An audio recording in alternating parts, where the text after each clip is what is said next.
안녕하세요. 주식부자 챌린지입니다. 로봇 시장의 새로운 협업이 시작됩니다. 물류와 제조 현장에서 가장 힘든 영역, 고중량 실외 운송을 로봇이 해결하게 됐습니다. 자율주행 기술과 구동 제어 기술의 만남이 차세대 물류 자동화를 만들어내고 있는데요. 지금부터 글로벌 시장을 노리는 이 기업의 진짜 가치를 파헤쳐 보겠습니다. 클로봇이 사면과 손잡았습니다. 물류 제조용 고중량 실외 주행 로봇 공동 사업을 위한 전략적 업무 협약을 맺은 거예요.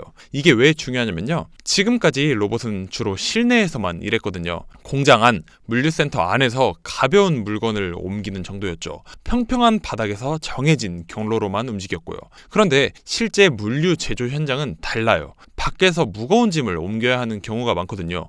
땅도 울퉁불퉁하고 날씨도 변하고 작업 환경도 거칠어요. 기존 로봇으론 이런 곳에서 일하기 어려웠던 겁니다. 클로봇과 사면이 바로 이 문제를 해결하겠다고 나선 겁니다. 클로봇은 어떤 회사냐면요. 자율 이동 로봇과 물류 자동화 설비를 통합하는 솔루션 전문 기업이에요.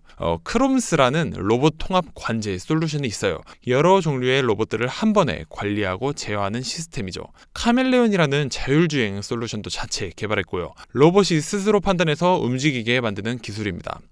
사면은 또 어떤 회사냐? 로봇 구동과 제어 분야의 전문 기업이에요. 모터, 감속기, 제어기 같은 로봇의 핵심 부품을 만들거든요. 로봇을 실제로 움직이게 하는 심장 같은 부분이죠. 안정적인 성능과 신뢰성으로 이미 검증된 회사예요. 생각해보세요. 클로봇의 자율주행 기술과 사면의 구동 제어 기술이 만나면 어떻게 될까요? 강력하게 움직이면서도 스스로 판단하는 로봇이 탄생하는 겁니다. 양사가 무엇을 하기로 했냐면 첫 번째로 고중량 실외 주행 로봇 플랫폼을 공동으로 기획합니다. 무거운 짐을 싣고 밖에서도 다닐 수 있는 로봇을 만드는 거예요. 두 번째는 기술을 결합합니다. 구동 제어 기술과 자율주행 관제 솔루션을 하나로 합치는 거죠. 세 번째, 실제 현장에서 테스트합니다. 물류 제조 현장을 중심으로 실증하고 사업화하는 겁니다. 마지막으로 네 번째, 시장을 확대합니다. 국내외 공동 영업으로 시장을 넓혀가는 거예요. 김창구 클로봇 대표가 뭐라고 했냐면 물류 제조 현장에서 그동안 자동화가 어려웠던 고중량 실외 운송 영역까지 로봇 적용 범위를 확장하겠다 라고 밝혔어요. 지금까지 로봇이 못 들어간 영역을 뚫겠다는 거죠. 여기서 글로벌 시장 진출도 적극 검토한다고 합니다. 국내에서 끝나는 게 아니라 세계 시장을 노리는 거예요. 이게 왜 가능하냐면 고중량 실외 로봇 수요가 전 세계적으로 늘어나고 있거든요. 물류 현장은 어디나 비슷한 문제를 안고 있어요. 사람은 구하기 어렵고 인건비는 오르고 위험한 작업들은 많고요. 로봇이 이걸 대체할 수 있다면 어마어마한 시장이 열리는 겁니다. 물류 자동화 시장이 본격화되고 있습니다. 이런 흐름 속에서 어떤 종목들이 움직일지, 왜, 어떻게 대응해야 할지 막막하시죠? 주식부자 챌린지 정보방에서는 왜 움직이는지, 핵심 이유와 어디서 대응할지 필요한 것만 골라서 바로 써먹을 수 있게 정리해드립니다. 종목만 따라다니다 손실만 반복하셨던 분들, 감이 아닌 기준 있는 매매를 배우고 싶으신 분들은 더보기란과 고정 댓글에 정보방 링크로 지금 바로 입장해주세요. 구독과 좋아요도 꼭 눌러주시길 부탁드리겠습니다. 자, 그럼 클로봇 일봉 차트를 한번 살펴보겠습니다. 2024년 10월에 상장했어요. 상장 직후 최저점인 5,660원까지 이렇게 떨어졌죠. 그 후 약간 반등하다가 큰 변동 없이 횡보 구간을 유지했습니다. 박스권에 갇혀 있었던 거죠.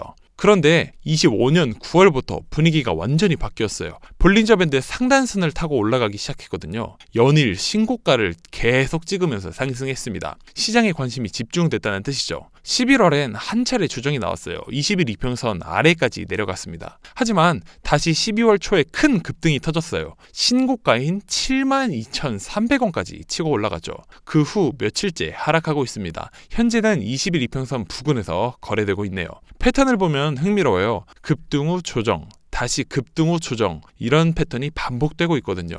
RSI 지표를 보면 더 명확합니다. 과매수 구간에서 급등이 이렇게 나왔어요. 그리고 과열된 시장을 진정시키면서 조정이 나온 거죠. 12월 급등도 RSI가 과매수 구간이었고요. 지금은 조정을 받으면서 RSI도 함께 떨어지고 있습니다. MACD 지표도 한번 살펴볼게요. 현재 시그널선이 데드크로스를 형성했어요. 히스토그램도 이렇게 음의 영역으로 전환됐습니다. 단기적으로는 조정 국면이란 뜻이에요. 하지만 이건 단기 조정일 뿐입니다. 상승 신호가 다시 나타나면 큰 모멘텀을 동반해서 올라갈 가능성이 크거든요. 지금까지 반복된 패턴들을 보면 알 수 있어요. 조정 후 다시 급등하는 구조였죠. 이번 사면과의 협약은 중장기 관점에서 보면 긍정적입니다. 새로운 시장을 개척하고 글로벌 진출까지 계획하고 있으니까요. 급등과 조정을 반복하는 종목, 언제 사고 언제 팔아야 할지 헷갈리시죠? 감으로 타이밍 잡다가 손실만 반복하셨던 분들 많으실 텐데요. 주식부자 챌린지 정보방에서는 지금 시장에서 움직이는 종목들을 왜 움직이는지, 어디서 보고 어떻게 대응해야 할지 핵심만 정리해드립니다. 기회는 미리 준비된 사람만 잡을 수 있으니까요. 더보기란과 고정 댓글에 정보방 링크로 지금 바로 입장하시고 구독과 좋아요도 꼭 눌러주시길 부탁드리겠습니다. 클로봇이 사면과 손잡고 고중량 실외 주행 로봇 시장에 뛰어듭니다. 자율주행 기술과 구동 제어 기술의 결합으로 물류 제조 현장의 자동화 영역을 확장하는 거예요. 글로벌 시장 진출까지 검토하면서 새로운 성장 동력을 확보했습니다. 차트는 단기 조정 중이지만 급등 후 조정 패턴이 반복되고 있어요. 상승 신호 체계 시 큰 모멘텀 가능성이 열려있는 구간입니다. 물류 자동화 시장의 본격화와 함께 주목할 만한 흐름이 계속되고 있는 종목입니다. 오늘 영상이 도움되셨다면 구독과 좋아요 부탁드립니다. 다음에도 시장을 읽는 인사이트로 찾아뵙겠습니다. 지금까지 주식부자 챌린지였습니다. 감사합니다.